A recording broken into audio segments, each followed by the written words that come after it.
शख्स में हरगिज दिलचस्पी ना लो जो तुमसे दूरी अख्तियार करता हो। दोस्तों की परख नहीं करना, मान टूटते हैं आजमाने से। अगर कभी किसी चीज का गुरूर आने लगे तो कब्रिस्तान का चक्कर लगा लिया करो।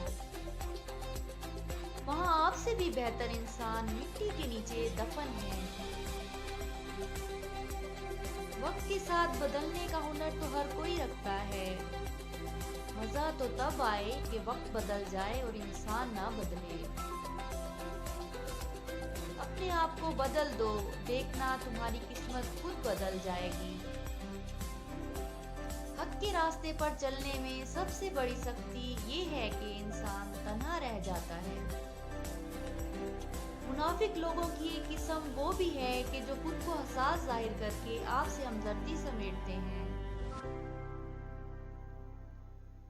और फिर आपके जज्बात से खेलते हैं। कहने वालों का क्या जाता है, सहने वाले तो कमाल करते हैं।